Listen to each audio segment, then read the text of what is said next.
राज्यात हवामानाचा दुहेरी इशारा, कुठे उष्णतेची लाट, कुठे वादळी पाऊस. विजांचा कडकडाट आणि ताशी 50 किमी वेगाचे वारे. हवामान खात्याचा सतर्कतेचा इशारा.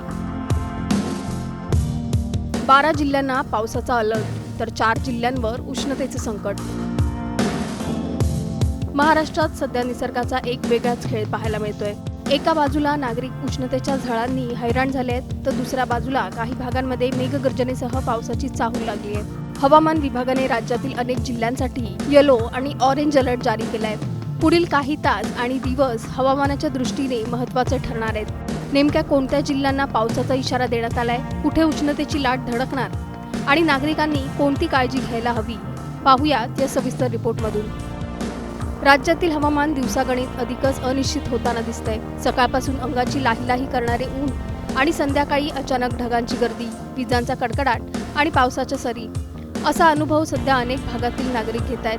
भारतीय हवामान विभागाने दिलेल्या ताज्या अंदाजानुसार दक्षिण मध्य महाराष्ट्र आणि मराठवाड्यातील काही जिल्ह्यांमध्ये पुढील काही तासात मेघगर्जनेसह हलक्या ते मध्यम स्वरूपाच्या पावसाची शक्यता आहे. यासोबतच ताशी 40 ते 50 किलोमीटर वेगाने वारे वाहण्याचाही अंदाज आहे. सिंधुदुर्ग, सांगली, सोलापूर, बीड, नांदेड, लातूर, धाराशिव, भंडारा, गडचिरोली आणि गोंदिया या जिल्ह्यांना पावसाचा येलो अलर्ट देण्यात आलाय, तर वर्धा, नागपूर आणि चंद्रपूर या जिल्ह्यांसाठी ऑरेंज अलर्ट देण्यात आलाय.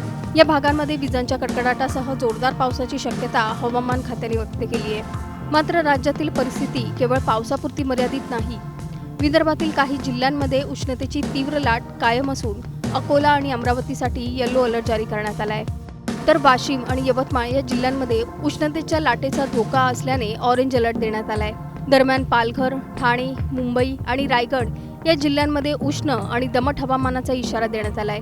मुंबईकरांना पावसाची प्रतीक्षा असली तरी सध्या शहरात ढगाळ वातावरणासोबत उकाडा कायम राहण्याची शक्यता आहे. हवामानातील या अचानक बदलांचा सर्वाधिक परिणाम शेतकरी, प्रवासी आणि मैदानी काम करणाऱ्या नागरिकांवर होताना दिसतोय.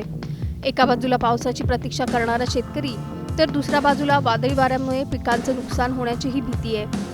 त्यामुळे हवामान खात्याने नागरिकांना सतर्क राहण्याचं आवाहन केलंय.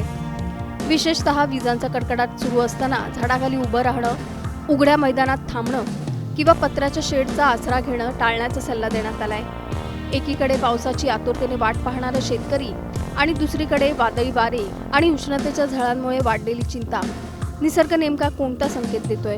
राज्यात मान्सूनची खरी दमदार एंट्री आता जवळ आली आहे का, की अजून काही दिवस महाराष्ट्राला उष्णता, वादळ आणि पावसाच्या लपंडावाचा सामना करावा लागणार आहे?